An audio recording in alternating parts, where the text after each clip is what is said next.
Ladies and gentlemen, welcome to today's webinar. The webinar is by the Africa-China Reporting Project, and today we'll talk about the experience of Chinese journalists reporting in Africa, or rather on Africa, because they are based in China. So as most of you will already know, that China has established a global news presence in Africa. And this has been done through its 5 major global news organizations. We have the China Global Television Network, that is CGTN, whose African bureau is based in Nairobi, Kenya. We have China Daily Africa. We have the China Radio International, Star Times Media, and we have Xinhua News Agency. And the presence of Chinese media has generated a lot of interest and debate onto what China intends to achieve, or what Chinese journalists are looking for, what kind of stories do they look for in Africa, and why Africa is important to China. And, the dominant narrative is that China is trying to shape its image in Africa and to those living outside China. And this, they say, is done by providing positive news and information to foreign audiences, And there are those who argue that it is about controlling the narrative and legitimization of the party. So today we have 3 Chinese journalists who are experienced in covering China-Africa relations, and they will give us their insights and experiences of covering China in Africa, so that we learn more about why they are here and what stories they cover and what they have learned and what they have experienced in Africa. So I'm joined by 3 special guests. Our first guest is Mr. Shen Shiwei from CGTN. And he's the international news editor at CGTN. He has also worked as a columnist for the Global Times, and he has been a research fellow at the Institute for African Studies at Zhejiang Normal University. So Mr. Shen Shiwei has worked in Africa for some Chinese companies before he was inspired to write on China Africa. He has worked in Addis Ababa in Ethiopia. He has been to Djibouti. He's been to South Africa, Nigeria, amongst other African countries. And he's also very active on Twitter. And we'll talk about that later. And we hope he'll be able to share his experiences and informative insights on what he has been able to cover and learn from his experience. And then next we have Ms. Wang Wenwen from the Global Times. And she is the chief reporter of the Global Times. She's also a commentator on US politics and Asian security. Ms. Wang is also an acquaintance. I met her in Nairobi when she came to write about the SGR railway project in Kenya. And it will be interesting to get her views on the SGR project in Kenya and tell us what she thinks about it and her personal experiences covering the SGR and other stories in Kenya. And finally, we have Mr. Liam Lee from Takungpao. And from his LinkedIn, he describes himself as the person who gets things done.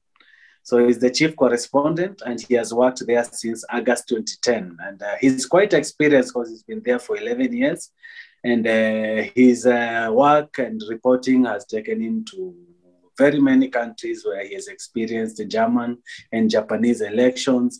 He has traveled to North Korea to observe the Kim Jong-un regime. He has resided in Myanmar to report on democratic reforms. And his coverage and footprints cover nearly 50 countries and regions in the world, such as London, Seoul, Johannesburg, Prague, and Mumbai. So, ladies and gentlemen, welcome to the webinar. And our guests, I'm looking forward to hearing your insights, and I'm sure our audiences are. To our audience, please send in your questions related to the topic and issues that you would like our guests to ask. So our guests, I will just ease into this conversation. I will begin by asking each one of you, generally, how is it covering China Africa as a Chinese journalist? Is it any different from covering Chinese news from a purely for the Chinese audience, or even covering Western news for the Chinese audience? Is it any different? I'll start with Mr. Liam Lee. Tell us what you think about covering China, Africa. Okay, just I mentioned in our newsroom, especially in our international pages or desk, honestly speaking, the Africa is not the priority for our maybe 4 pages every day. But I wonder Africa, there were some reasons behind that because Africa is quite far away from China, and we do not have a newsroom in Africa, and I think that the readers is there have such an interest in Africa. So that's also one of the reasons why we do not have so much stories covering Africa. But the way we cover Africa, or I writing the Africa stories is before the pandemic. We have a 1-year theme report. So each year we have a different theme. For example, before the pandemic, I traveled to Ghana to cover the pharma sector or the medicine, how Chinese investors invest in the pharma sectors. And before that, I investigated the IUU illegal fishing in West Africa, some countries like Senegal, Sierra Leone, and those the Gulf of the Guinea-Bissau. And even the 3 years ago, I traveled to DR Congo. Why did I go to DR Congo? For the investing mining sectors, but there was never one corresponding to writing the stories behind that. And the early stage, when I interested in Africa, is definitely the railway project. 8 years ago, I go to the Nairobi, taking the old colony railway from Mombasa to Nairobi, and then I writing the story about Djibouti to Ethiopia, and I writing also I have a theme report about Chinese overseas living in Newcastle in South Africa, the one very bad hurt during the last drought. So I think even though China and Africa is quite away from each other, and we do not cover the daily news, but we have those theme reports. So that's the way we did our newsroom to do about the Africa news. Okay. Well, that's very interesting and quite to know. I hope with the continued engagement, maybe we'll consider having an outpost in Africa so that you can be able to cover daily news and just close the gap, the information gap between China and Africa. So maybe next we go to Wenwen. Please just tell us briefly about your experiences in Africa and whether it's any different from covering China, Africa from China into the Chinese audience. Please go ahead. I'd like to talk about my trip to Nairobi at that time to cover the Nairobi-Mombasa railway. And, it was a project funded by the Wits University. So I had to choose the suitable topic. But before I chose that topic, I wanted to do a story on Huawei. And I tried to contact the people in that company, but I tried every possible means to get their contact, and they refused. I know the sensitivity of Huawei in Africa, and actually it is sensitive in almost every part of the world. So I think a difficulty for Chinese journalists to do topics they want depends on the sensitivity of the topic, and also it depends on your relations with that particular company.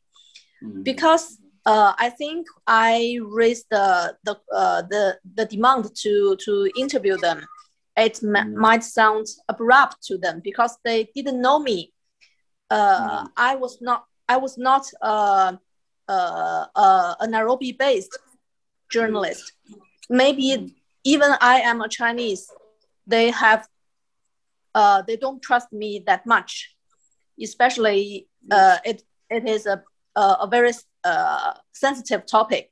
So the relations between a reporter and that company is very important. And luckily, I managed to get contact of that the railway company, the Luqiao. You know that? Yes. Yes. Yeah. Yes. And that project was less sensitive than the Huawei issue.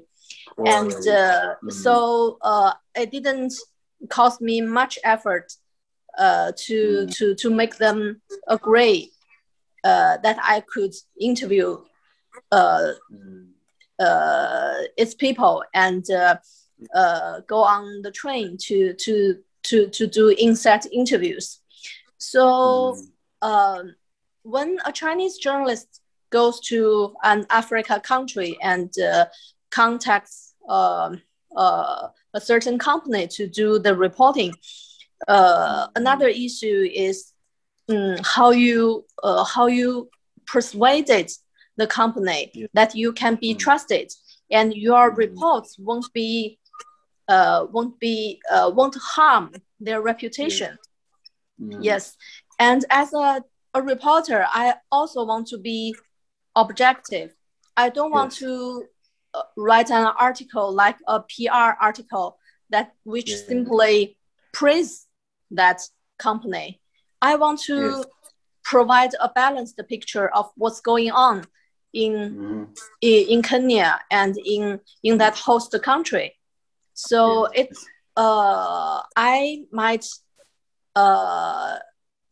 have to strike a balance between the company's interests and the voices that Africa audience want to hear. Yeah. Well, I think that is a very important perspective because I've been involved in that as a public affairs officer at the embassy, and a lot of journalists will come. They want to cover the SGR project or Huawei or Chinese companies generally in the country. And there's this distrust between Chinese managers and journalists because, and I don't blame them because sometimes when I talk to them, they say, we give information, but all that is published is the negative. They don't say the good things. They believe that journalists always look for the negative news. But it's quite shocking because most local journalists believe that Chinese journalists have an upper hand getting information from Chinese companies. But I think from the experience, they will get to know that it's not that easy because for every journalist, whether you are a foreign correspondent or a local journalist, if you do not have that connection or friendship or prior acquaintance with the company, whether it's Kenyan or Chinese or from any other country, it becomes very difficult because there's that general mistrust. So I think that is a good lesson and a good insights from you, Wenwen, and I think local journalists will appreciate that perspective. And finally, we'll go to Shen Shiwei to tell us his experience and just give us a glimpse of what it feels covering China, Africa from his own experience and perspective, and if it is any different doing it from Africa or doing it from China. So what do you think, Mr. Shen Shiwei? Tell us what your experience. Well, I think for CGT and also for my experience, because we need to do China-Africa issues bilingually. You have the audience, different audience. When you wrote African stories or China-African stories, for Chinese audience, you need to know about their interest and to have more attraction because we have so many issues to follow, like the neighboring countries, the US and the Europe. And you must know who is the target audience. But when we do the English one, we know our audience is not only in Africa, but globally. And there's one principle for our African reporting is report Africa from African perspective. As you can see from most of the CGTN's African programs that was done by African journalists or African producers, or there are also a lot of African scholars or guests to give us the comments. So I think that is the first big difference when we do this kind of reporting, because we have two audience. And the second one, I think, the second difference, I think, is about the priority, and especially about what is the top concern for domestic audience. Actually, for some daily issues in Africa, now you see it's not in the top priority, but when it is mostly related to Chinese people, like there are some accidents or there are some investments or some big projects that will attract more attentions. And for Chinese journalists, I think one of the most important issues is to get the proper information, especially from the locals. That means the connections that will help you to get enough materials. And nowadays, I think one of the challenge work is you have a lot of social media people. A lot of people, they have the video content, or they are the internet influencer. They are talking about China, Africa in different perspective, and sometimes they bring the not accurate information. I think that is the big difference we are facing now, and that has posed a lot of challenges for Chinese journalists when we do this one, because it is very easy to spread rumors, but it is very hard to make correct information, especially after these rumors have caused the damage. So I think that is my understanding about the difference. Yeah. Well, I agree with you. Social media has brought a lot of challenges to media reporting, not just to Chinese journalists, but all over. And, talking about being objective and the reputation of these companies, or even China's reputation or Africa's reputation, when has talked about balance, it's very important to balance, Chinese expectations, African expectations, and Western expectations. And one thing that I know for sure, in the China has accused the West of portraying a very negative image of China in Africa, or even the China-Africa relationship. So we tend to believe that one of the reasons why Chinese media came in was to try and correct that, because just to put not just a positive image, but to also give a balanced view so that we get the Chinese view. And, the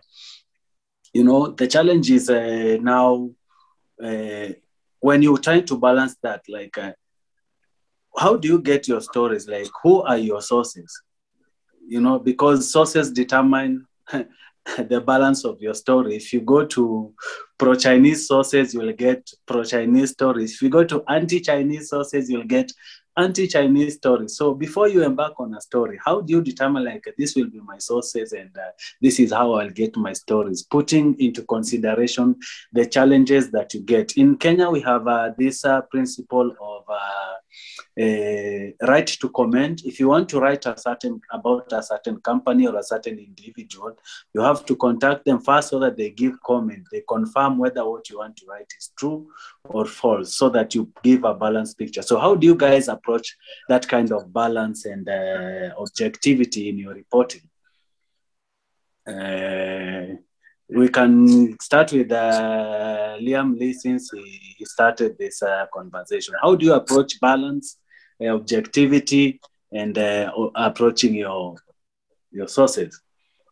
Definitely. According to our code and ethic, to our newsroom, we get very carefully balance the image. And even we have a method. My editor will double check the code and code my code. I should to supply the context for my the people who I made, and my editor may double check the code. And as the balance issues, I will give you some example, like the railway story I covered. It's quite an old time. It's 9 years ago. Yes, there were some people who like the railways, and the mailing clue is the Chinese SGR will quite positive economy. But in that stories, I also leave such the questions just that we discussed. Is everyone like very fast life? In China, because I cover many railway projects, even though the golden time, China and Great Britain have the golden time, we have a quite projects. We want these SGRs or the bulletin railways, Chinese the bulletin railways to Great Britain. By the local people side, we do not like the very fast life. They think, yeah, the pace is good. The current pace is good. So in that stories, I leave some questions. And like the illegal fishing stories, actually, I published 2 pages, the IUU. I interviewed those Chinese fisheries people. Also, I the Italian fisheries people. So that times I investigated the IUU in the Guinea-Bissau Gulf. So our readers think, maybe they think, oh, the IUU is most popular from China, but actually the investigations I found that the Italians, they are more worthy than Chinese people's the IUU, and China building those capability cooperations with those local communities. So that's the way when I cover the Africa stories, the big stories. But when I growing up and when I this stage, I'm more focused on the individual life, on the people's life, on the personal stories, person stories. So I think yes, the person story is very touching, and they have actually I think the people story is the future for China Africa reporting. We should be more focus on those people, those small community, not those big projects, the Chinese so-called Chinese people in Africa. We should be more careful about the Chinese people living in Africa and African people living in Africa.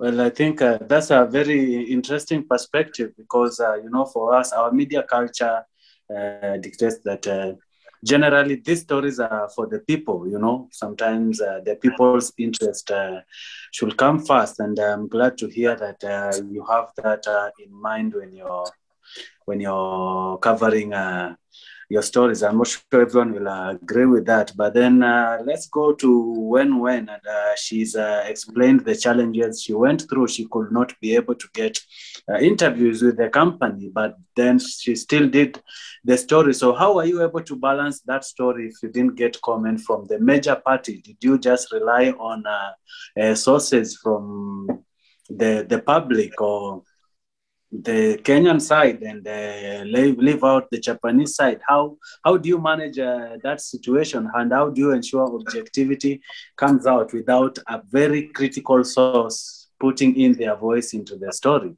Please share about that. I think an unavoidable thing for Chinese journalists to cover Africa-related affairs is that, generally speaking, the tone of the article has to be pro-China. Yeah, but inside the article, there can be critical elements. For example, when I interviewed about the Nairobi-Mombasa subway railway, I interviewed ordinary people on the street. I asked about their view about the railway, and some would say it caused a lot of environmental issues, and it caused debt to the Kenyan government. Yes. And I also talked to some others who said it indeed helped boosted.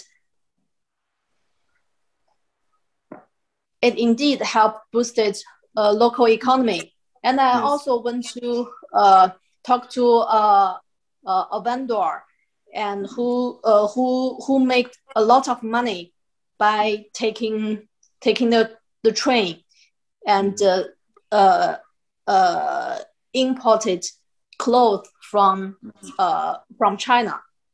So I put both of their quotes in that story. And I also interviewed people from the Chinese company. Of course, it is very, they would argue that they are doing good for the African people. They are doing good for Chinese going abroad project. So I will also interview experts like you. Yeah, do you remember I also interviewed you about the pros and the cons of this railway? And I will, I will put all of your quotes in that story. But you know, journalistic work is also an artistic work. It depends on how you put all the logics together to make the article, if it is pro-China or if it is anti-China. So it may require some arguments or some logic playing, to make it balanced. Okay. I think that's a very interesting way you've talked of the art in journalism. You can put all the critical information without necessarily having a critical tone or a very propaganda type or PR type of tone, which really helps to balance the story from your perspective. Let's hear from Shen Shiwei on how you navigate balancing and being objective, and just making sure that all these different perspectives feed into your story. Well, I think there are actually three methods. First one is, before you do this kind of reporting, you must do kind of research and investigation about the pros and cons, and you need to figure out the latest trends and what about their main opinions on this. And I think for the second method, the key is whether it's pros or cons, or for balanced reports, the foundation or the top priority should be the accuracy. And we welcome critical opinions, and even you don't agree, but the reasons must, the opinions must be reasonable. And for the daily coverage and also about the TV shows, we will have guests from different fields, and they can talk from different perspectives. And most of the programs are live shows, so that is kind of a guarantee for the balanced report.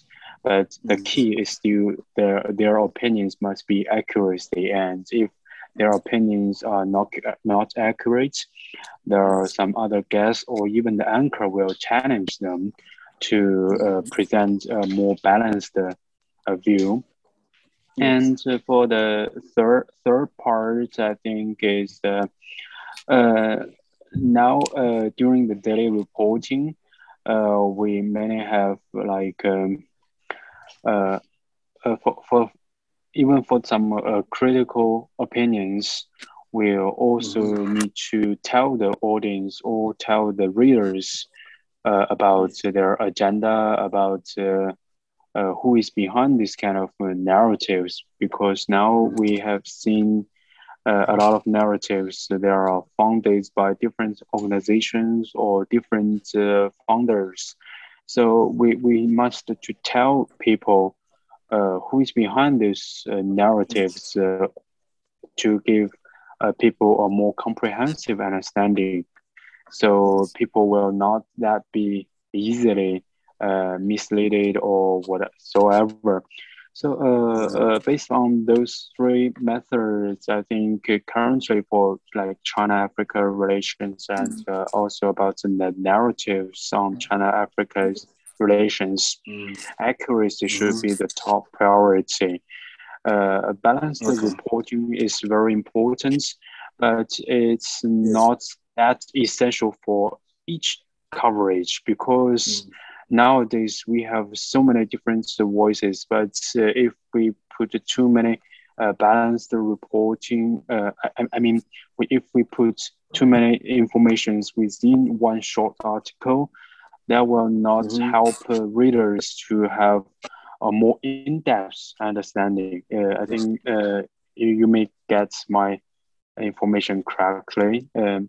Balanced reporting is important, but more insightful information is also very important. So we need to have a kind of balance. Okay. So I'll just pick up from where you left, and it's important that these perspectives come out, because I think there's a gap between I think Chinese audiences or Chinese journalists and African journalists. Most of the things you've said in terms of balance and objectivity and everything, I'm sure many African audiences will dispute that, because they have this belief that Chinese journalists or media organizations are not credible, and they have this belief because our media cultures are very different.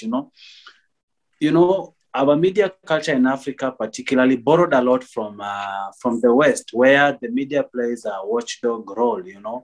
So you find most of the news in the newspapers or in the TVs will be negative news, and sometimes it goes even ahead and speaking to authority, challenging the authorities, criticizing them, and we rarely see that on Chinese media. So when you try to be objective and positive, is there a line that you draw, like, okay, I can criticize some aspects, but do you go to the extent of doing maybe investigative reports that expose corruption, maybe in government or within senior government officials, or that? Because that is the major divide between, I may be wrong, but I think from our perceptions and most Africans and Westerners, this is the major divide between Chinese media and African media. They don't trust Chinese media because they don't see a lot of critical content. So how does that play out? Is it true that yes, you can criticize things at some level, but you cannot speak to authority, you cannot do investigative reports, call out politicians and things like that? How true is that? Is it a wrong perception?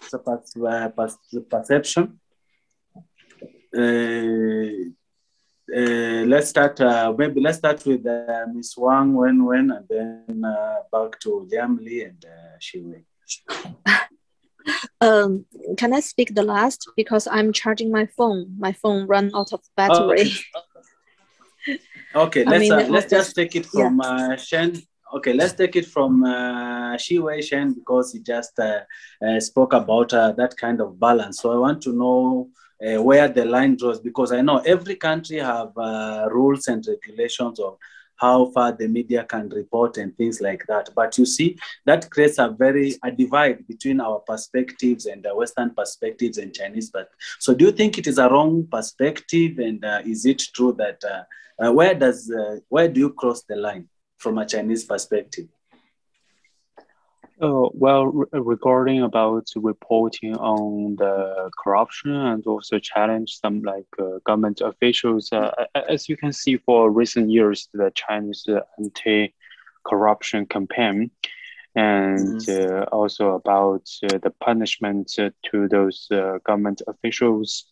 There are many reported nationwide, not only on traditional media like TV or radio or newspaper, but many on social media. And you see all these kind of investigation reporting. There are a lot of tons of that. And I think on this term, Chinese media is also serves as a kind of watchdog, like to monitoring and to give some kind of supervision. And also you see for China within this years, the social media, the rise of social media has give us a lot of new channels for those people to have a supervision to the government officials or politicians. You can see a lot of reporting on that, and I think that is one issue. And the second one I think is about critical thinking or something.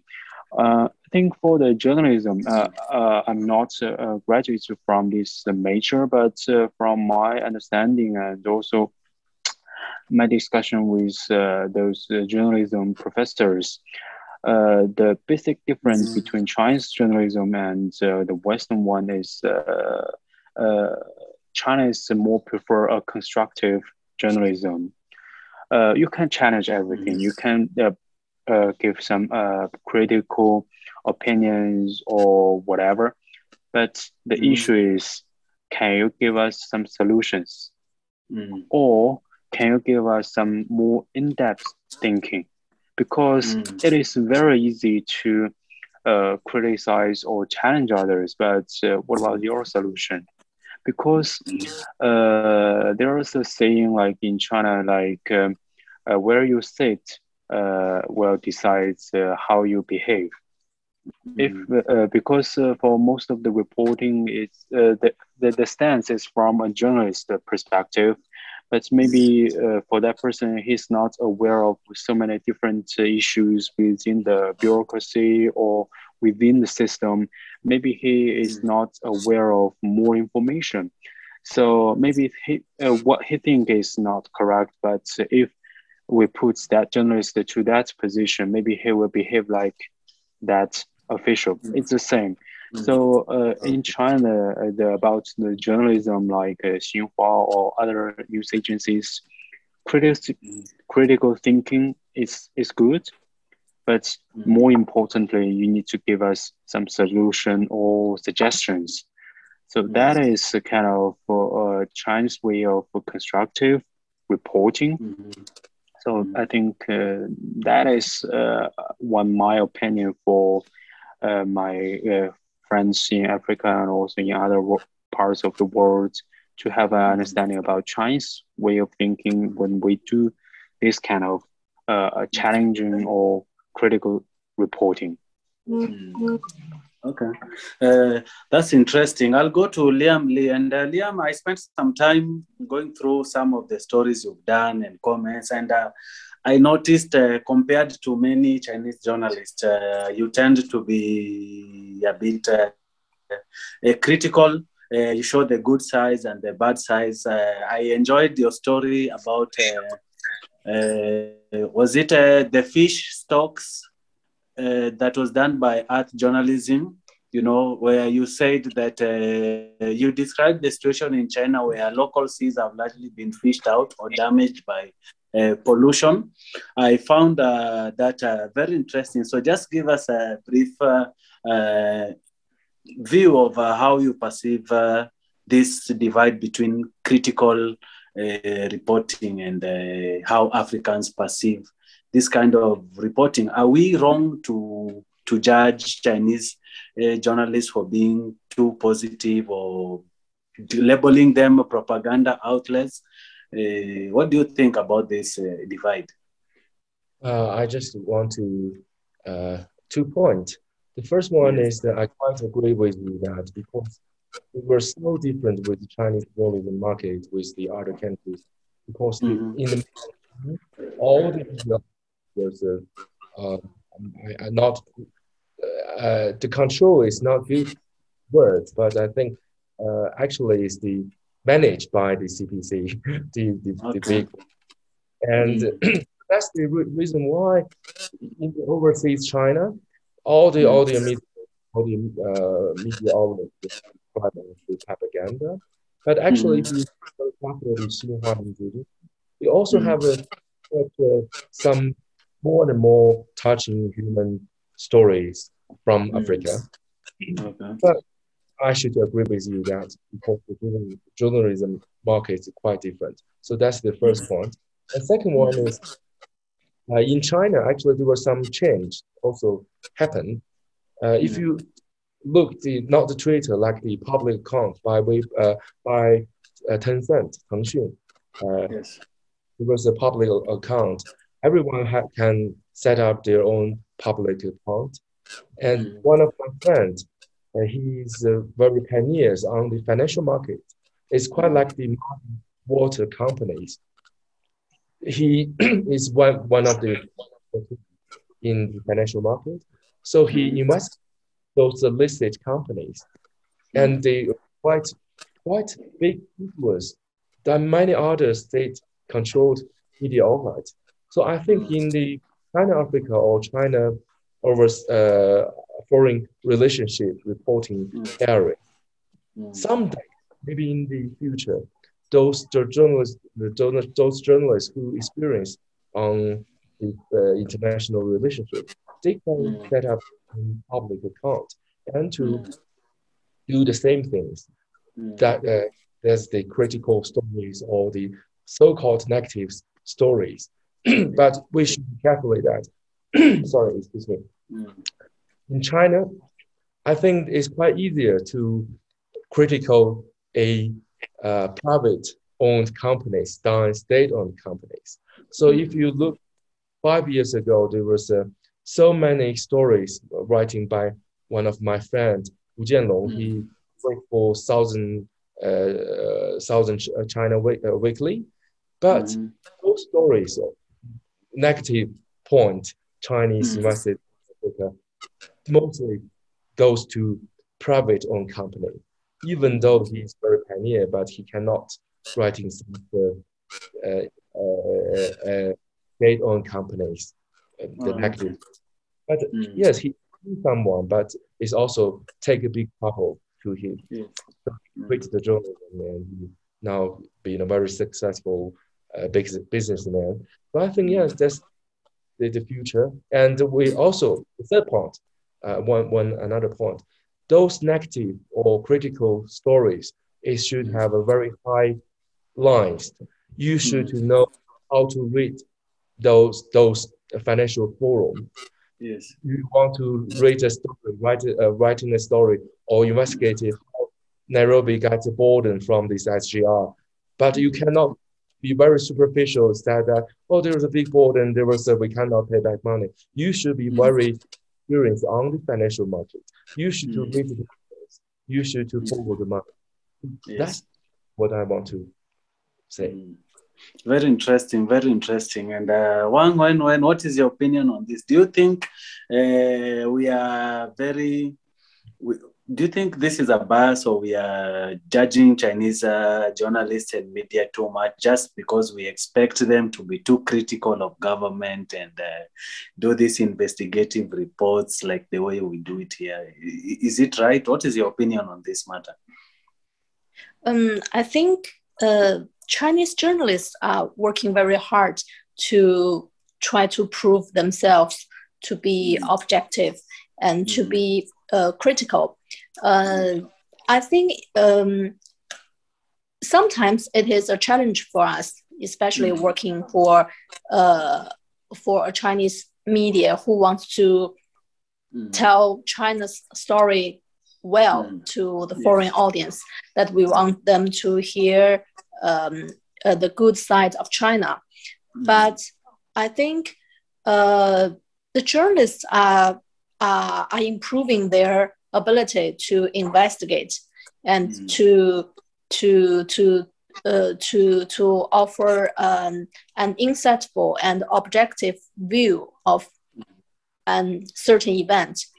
And one of the things I would like to challenge is that the Western media often label themselves as being objective and doing investigative reports on China.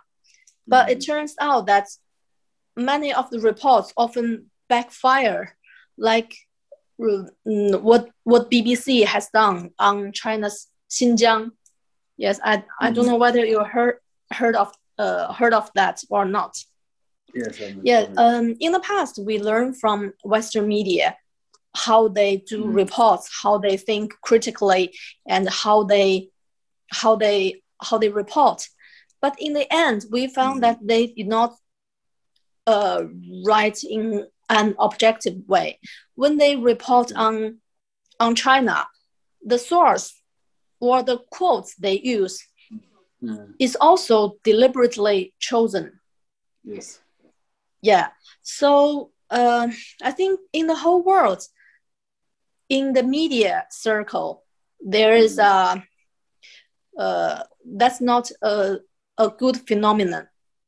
Yeah, because the West criticizes us in a biased way, and it prompts us to make counterattacks. Yeah. So I think the media environment right now is not very good. Yes, true. Well, I think I'll just take from what you have said. And I think Africans also coming to the realization that those of us who've been trained in journalism, we went through the media ethics classes and, the basic media protocols. And we realized that even Western media is not that objective. You've seen incidents where Africans have become very angry because of certain reports that have been reported, So I think it is a matter of concern. And to be honest, I don't think tit for tat is the best way to deal with it. I think these perceptions can be improved through practical and evidence-based reporting. So I'll just ask the last question related to this before we go to the questions by the audience. And we've talked about investigative reporting, balancing, and everything. So at a personal level, has any of you received criticism or has been bashed by the audience or by foreign governments or even foreign journalists for the work that you have done covering China, Africa? Has that happened to any of you? Let me speak first because I will have a meeting later. I'm sorry about that. Okay. I think a sharp criticism, no, but I think when I sent my quotes to some of my interviewees, and they would say, well, that's not exactly what I mean. They try to put their quotes more objective, not too pro-China or not too critical of China. Yeah, it happened to me once or twice. Yeah, because I have a habit to send the quotes I will use to my interviewees to make sure that I quote them correctly. Okay. Yeah. Mr. Liam Lee, have you received that kind of backlash, criticism, or just trolls just because of a story you did? Have you experienced that? I wonder the questions you mentioned, the feedback is quite the mostly depend on how you influence on the opinion. Okay. Actually, most sharp feedback is not from Africa. It's from the North Korea. When I go to North Korea very secretly and I publish a series stories about President Kim Jong-un take his office first year.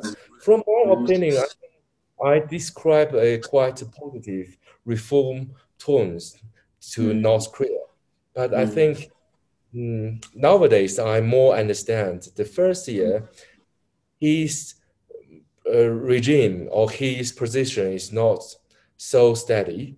There was still some old power on him. So he's very angry about what the story I'm writing. And one of the general counsel in Hong Kong, he invites me, but I'm based in Beijing. So my editor go to his office and to have a tea or coffee. And he said the President Kim Jong-un is very happy about the series story. That's the most sharp feedback. But as these China-Africa stories, I think not so much, but I'm also the commentator to CGTN for Mr. Shen's channel.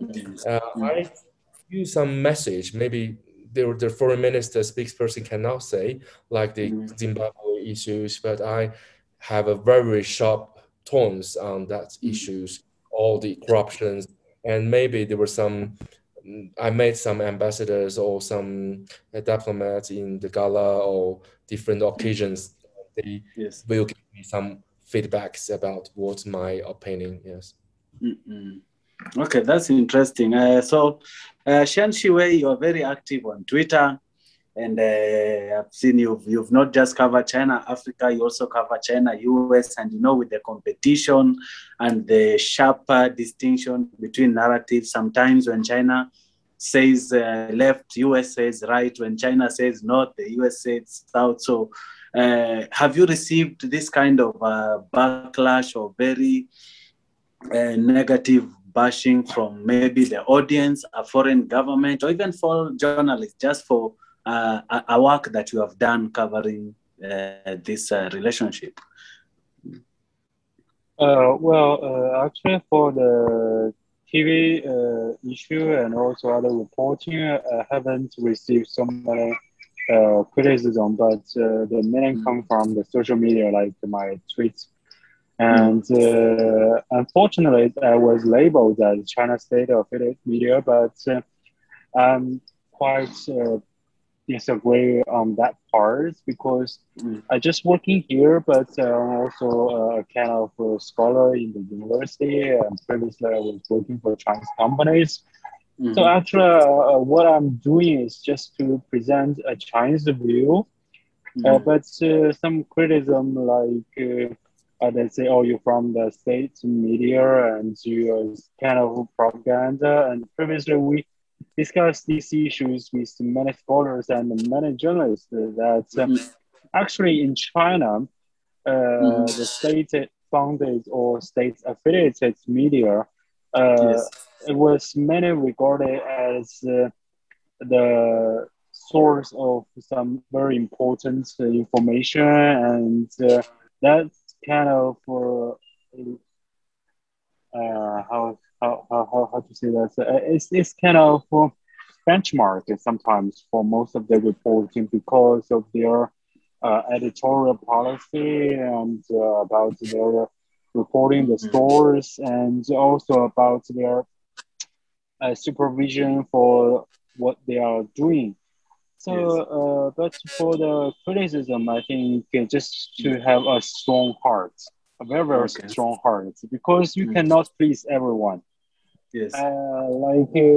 Most of the time we have this kind of joke, like even you are dollar, they don't, they just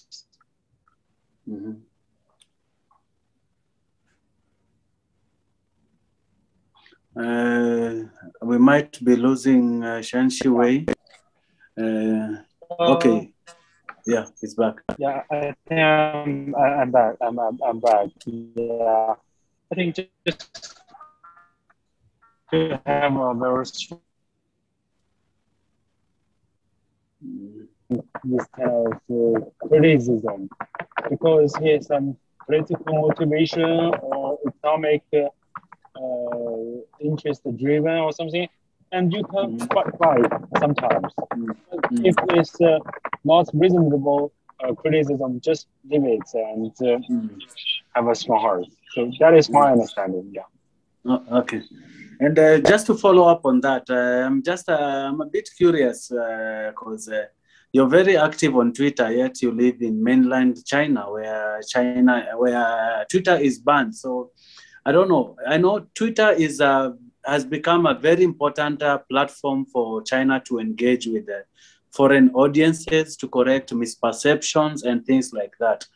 But then how do you explain the use of Twitter by state officials and journalists at the exclusion of the population, because when you have different point of views, so when you have maybe state officials and maybe journalists like you, do these messages and narratives represent the general views of Chinese people? And do you think having access to this important platform will bring out more of Chinese perspectives to this debates? What do you think about that? I just use this cell phone to send my tweets. This one. Okay. Yeah.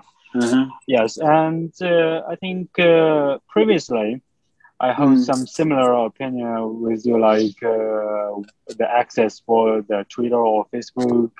Maybe it's not that easy to spread Chinese opinions.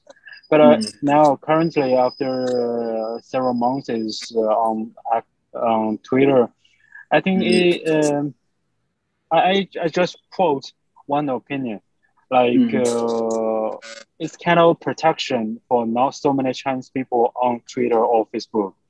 Because if you see Chinese social media, the environment and how active they are, and Chinese netizens is the world's largest. And if all Chinese netizens can go to Twitter or Facebook, I think for the main content will be all in Chinese, no English. I think that is one reasonable idea. And the other one, I think now more Chinese people are more active on Twitter, or they're from Chinese companies, or also for Chinese government officials, especially for those diplomats and embassies. But there are some good jobs they have done, because, like, for example, Chinese embassy to Zimbabwe, they are quite active too with the local people, the local, the university students, and also about journalism.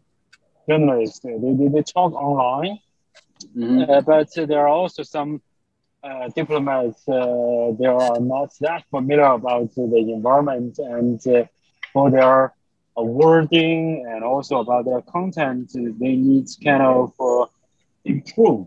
They need to improve. So I think it's kind of interaction. Previously, I have wrote kind of article. Like previously, there are a lot of foreign diplomats. They are on Chinese social media like Weibo or Weixin or others, and they are gradually familiar about the Chinese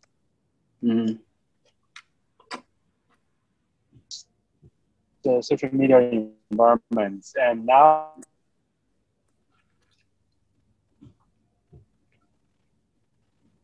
it's Chinese term for us to have us properly on those social media. Okay.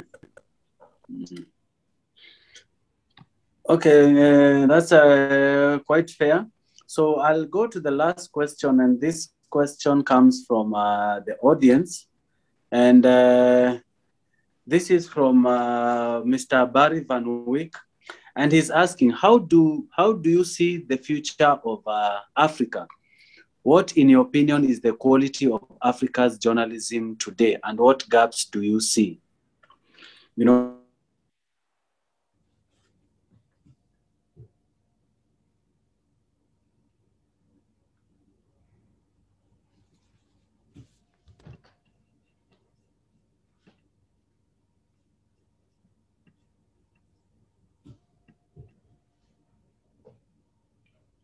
Sorry, you lose your connections.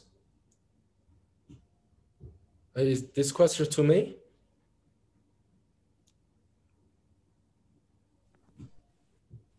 Hi, Liam.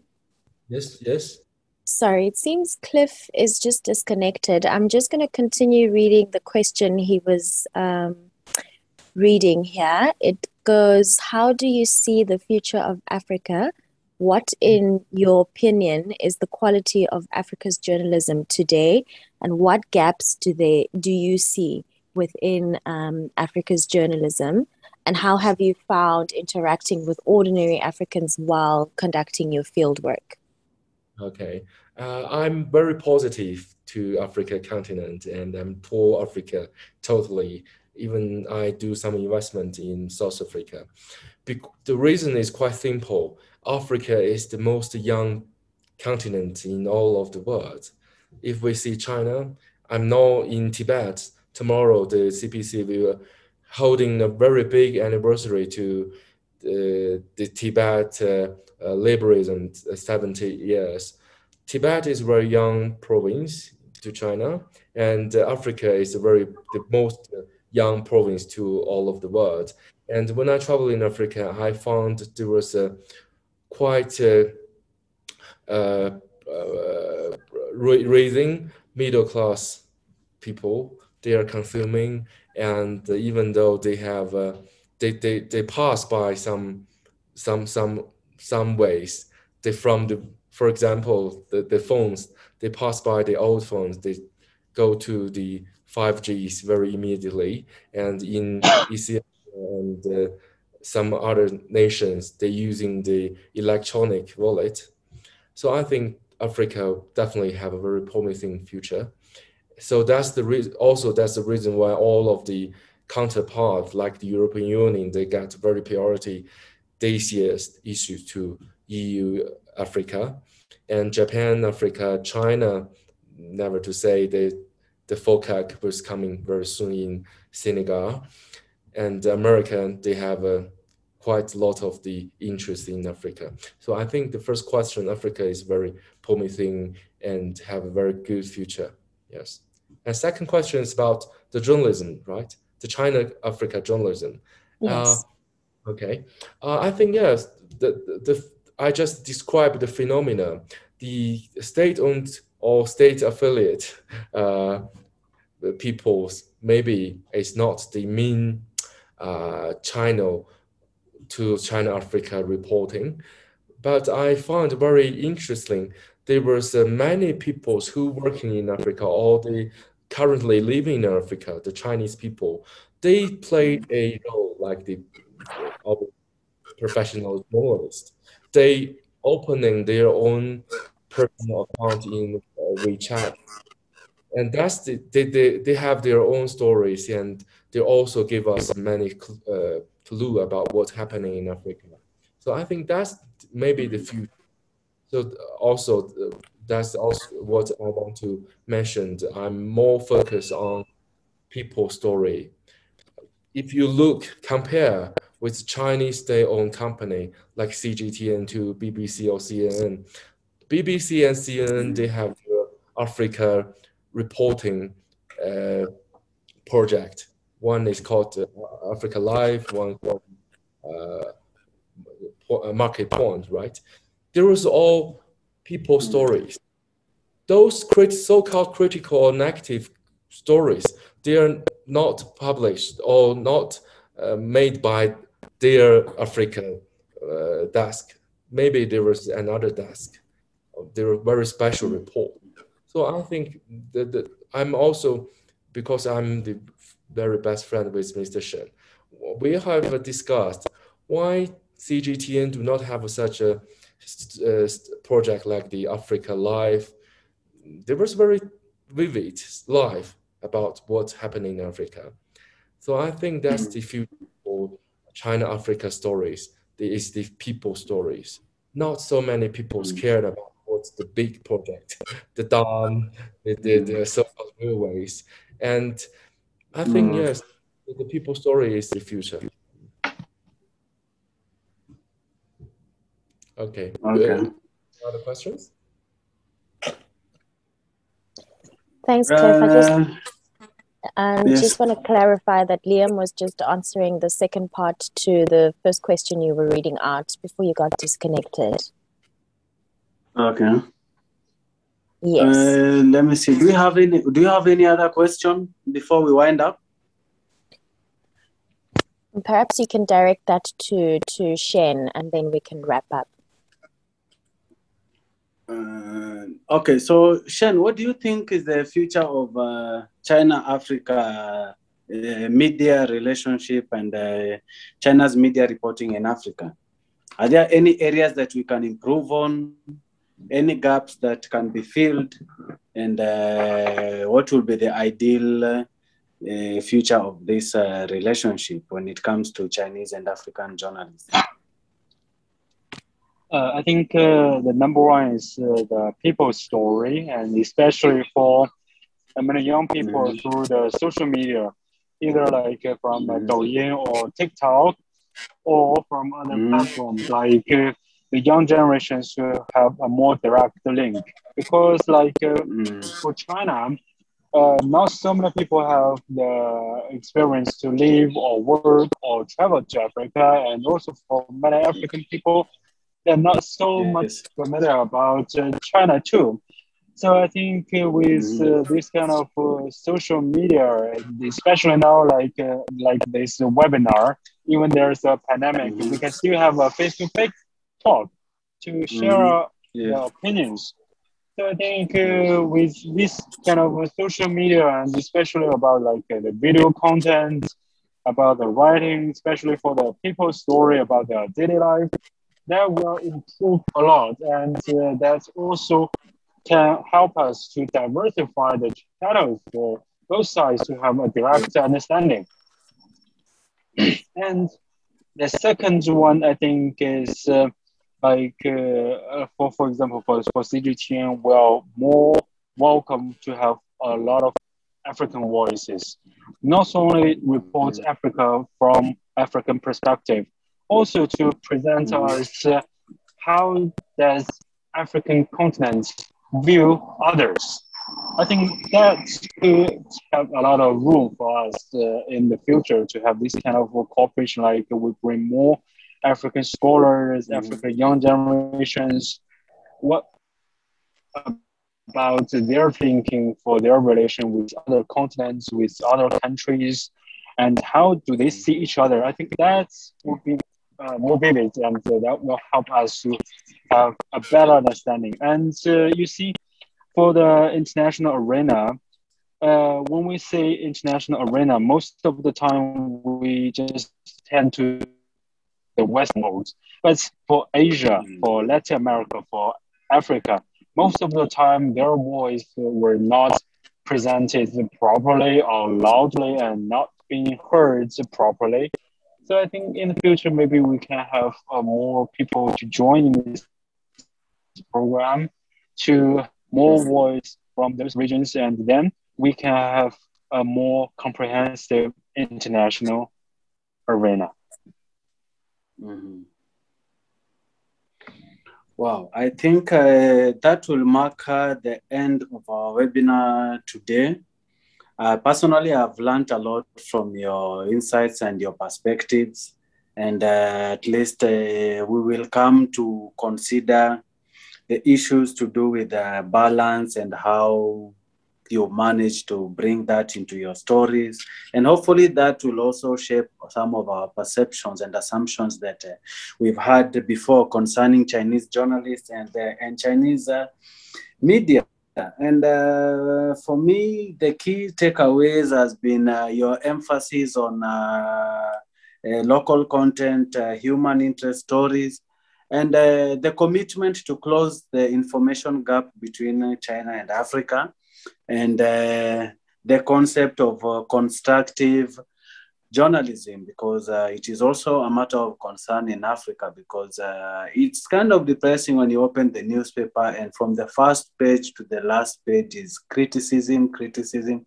I'm not asking our media people and journalists to follow the Chinese way, but I think if we can have a balance, you criticize and you offer some solutions. I think maybe that is something that they could pick regarding objectivity and everything. I'm not sure if this will convince the critics or those who dismiss Chinese media as pure propaganda, but I'm sure this word will go out there and people will be able to interrogate the China-Africa journalism and reporting. So I want to give special thanks to each one of you, Mr. Liam Lee, Mr. Shen Shiwei, and Ms. Wenwen. Thank you very much for sparing your time to come and speak to us.